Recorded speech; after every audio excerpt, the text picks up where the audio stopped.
Hello everybody, मैं S के Pandey, faculty of history. बच्चों, आज मैं कला एवं संस्कृति की एक बहुत ही महत्वपूर्ण टॉपिक जो चित्रकला से संबंधित है और आज उसी को संक्षिप्त में हम लोग देखते हैं, क्योंकि चित्रकला कला संस्कृति के अंतर्गत एक बहुत ही महत्वपूर्ण टॉपिक माना जाता है। और इसमें आप देखें तो हर वर्ष प्रारंभिक परीक्षा हो या मुख्य परीक्षा, दोनों में प्रश्न पूछने की गुंजाइश हमेशा बनी होती है। तो आज हम लोग जिस पे चर्चा करने जा रहे हैं वह हमारा चित्रकला का ही एक पहलू है। देखा जाए तो भारत जो एक सांस्कृतिक विविधता वाला देश रहा है और यह हमारी पहचान भी है, क्योंकि हमारी संस्कृति एक समन्वित संस्कृति की देन है। और भारत एक ऐसा देश है जहां असंख्य और अनगिनत, एक नहीं अनेक आपको ऐसी वस्तुओं देखने को मिलेंगी जो आपको आश्चर्य में डालने का काम करता है। तो आज वैसे ही हम लोग एक आश्चर्यजनक उन टॉपिक पे चर्चा करेंगे जो कहीं ना कहीं आश्चर्य में डालने का काम कर रहा है। जैसे आप देखें तो पारंपरिक चीज़ों के संदर्भ में अगर बात की जाए तो हमारा रिश्ता आज नहीं अतीत से ही रहा है। बहुत सारी ऐसी पारंपरिक चीज़ें हैं जो हमारे गौरव हैं, जो हमारे राष्ट्र के पहचान हैं और जो पीढ़ी दर पीढ़ी चली भी आ रही हैं। तो आज जिस पे हम चर्चा करेंगे, जो हमारी विरासत का भी हिस्सा है, जो हमारी परंपरा का भी हिस्सा है और जो पीढ़ी दर पीढ़ी चली आ रही है, वह है कलमकारी चित्रकला। तो आज उसी कलमकारी चित्रकला के संदर्भ में हम लोग चर्चा करते हैं। अब कलमकारी चित्रकला क्या है और इसकी शुरुआत कब से मानी गई, तो यह नाम से ही आप देखें तो यह पता चल रहा है कि कलमकारी दो शब्दों के मिलने से बना है। कलम प्लस कारी। कलम आप सब भी समझ रहे होंगे, यह एक फारसी शब्द है और कारी यह आपका शिल्प है से संबंधित है। यानी कलम के द्वारा जिस शिल्प कला को प्रदर्शित किया जाता है उसे कलमकारी कहते हैं। चित्रकला का ही यह एक रूप है जो हम लोग कलमकारी चित्रकला के अंतर्गत देखते हैं। देखा जाए तो कलमकारी जो चित्रकला है यह आपको सूती कपड़ों के ऊपर यह कलाकृति की जाती है, जिसमें हाथों से सूती कपड़े के ऊपर एक नहीं अनेकों आकृतियां को उकेरने का काम किया जाता है। इसका जो विकास हुआ वह विकास आप देखें तो 15वीं सदी में विजयनगर के शासक के समय में इस कलमकारी चित्रकला को संरक्षण दिया गया। दूसरी ओर आप देखें तो इसमें जो विषय वस्तु हमारे होते हैं वह विषय वस्तु हमारे पौराणिक जो महाकाव्य हैं, चाहे वह रामायण हो, महाभारत हो, पुराण हो, तो इन्हीं को आधार बनाकर इसमें चित्रांकन किए जाते हैं। दूसरी ओर आप देखें तो यह हस्तकला है, क्योंकि हाथों के द्वारा चित्रकारिता की जाती है, इसलिए इस कला को हस्तकला की सूची के अंतर्गत भी रखा गया है। कलमकारी चित्रकला के विषय में कहा जाता है कि इसके अंतर्गत आप देखें तो जब विजयनगर के शासकों ने इसे संरक्षण प्रदान किया तो उस समय यह कलमकारी चित्रकारिता सूती कपड़ों पे जो की जाती थी वह आपको मंदिरों को सजाने के लिए या मंदिर के आंतरिक भागों को आपको जो उसकी पट्टिकाएं होती थी उसे चित्रित करने के लिए इस कलमकारी चित्रकारिता का उपयोग किया जाता था। यह कलमकारी चित्रकला आप देखें तो आंध्र प्रदेश क्षेत्र से संबंधित है और वर्तमान में कलमकारी चित्रकला की दो शैलियां हैं। जिसमें एक श्रीकालाहस्ती शैली और दूसरा मसूलीपट्टनम शैली। तो इसके अंतर्गत जो आंध्र प्रदेश क्षेत्र से संबंधित है, इसके अंतर्गत दो शैली को हम लोग देखते हैं, एक श्रीकालाहस्ती शैली और दूसरा मसूलीपट्टनम शैली। अब दोनों शैली में अंतर क्या है? तो जो श्रीकालाहस्ती शैली है, यह आप देखें तो यह, क्योंकि इसे विजयनगर शासकों के संरक्षण में विकसित किया गया और यह मंदिर के प्रांगण से जुड़ा हुआ है, इसलिए इसमें आप देखें तो हिंदू धर्मों का ही आधार बनाकर इसमें चित्र बनाया जाता है। वहीं दूसरी ओर आप देखें तो मसूलीपट्टनम शैली जो है, यह भी कलमकारी चित्रकला का ही रूप है, लेकिन इसमें जो चित्र बनाए जाते हैं वह चित्र आपको ठप्पों से चित्र को बनाने की प्रवृत्ति इसमें है, जबकि यह श्रीकालाहस्ती जो चित्रकला है, यह हाथों से चित्र बनाने की प्रवृत्ति इसमें देखी जाती है। दूसरी ओर आप देखें तो मसूलीपट्टनम शैली को विकसित करने का काम आगे चलकर गोलकुंडा के शासकों के द्वारा किया जा रहा है, क्योंकि विजयनगर साम्राज्य के पतन होने के बाद फिर आप देखें तो छोटे छोटे राज्य उसमें दक्षिण भारत में स्थापित होते हैं।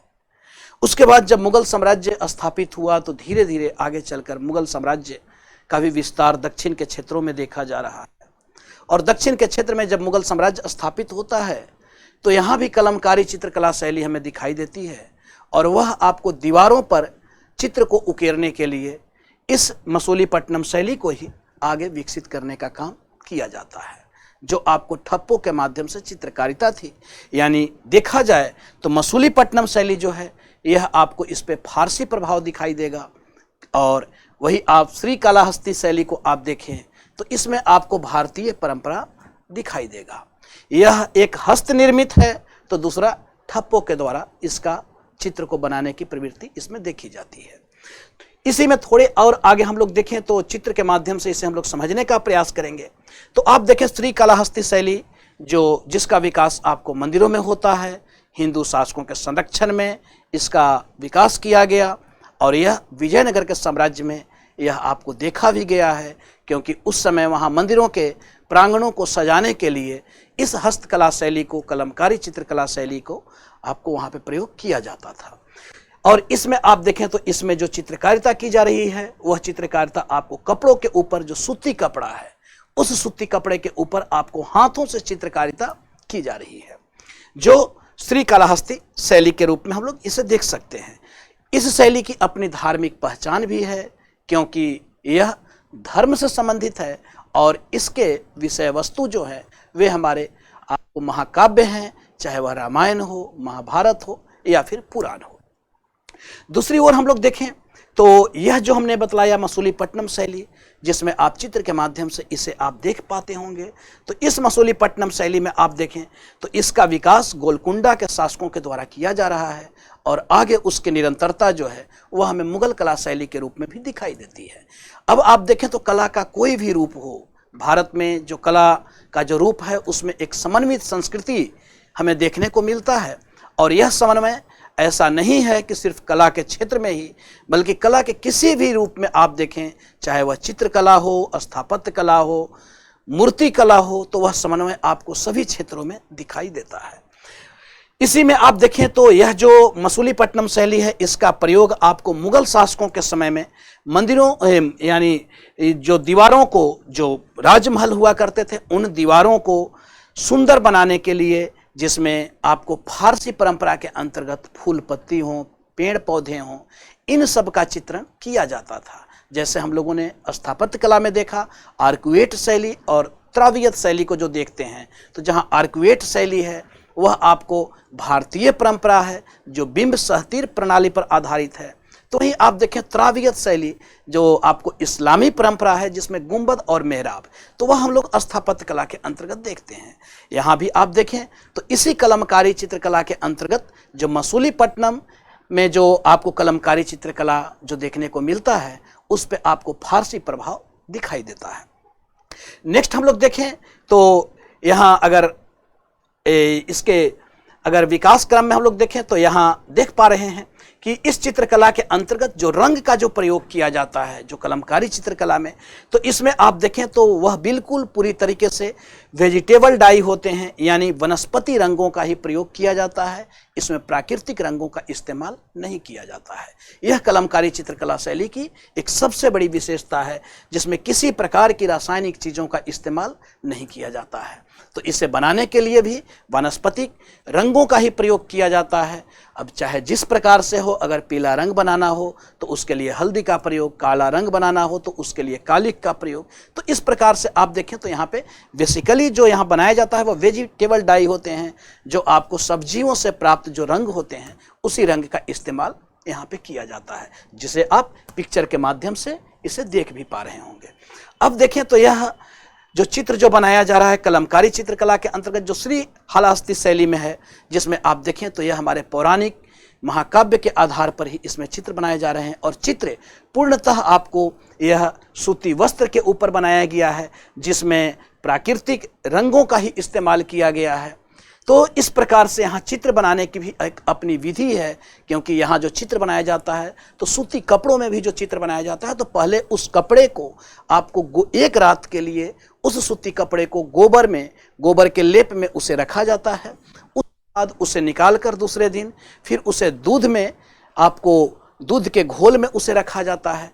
उसे सुखाकर उसे कूटा जाता है और कूटने के बाद तब उस पर आपको लेप चढ़ाकर जो वेजिटेबल डाई हैं उससे लकड़ी के आपको पतले डंडल से उसमें आकृतियां को उभारने का काम किया जाता है, जो आप इसको चित्रों के माध्यम से देख पाते होंगे।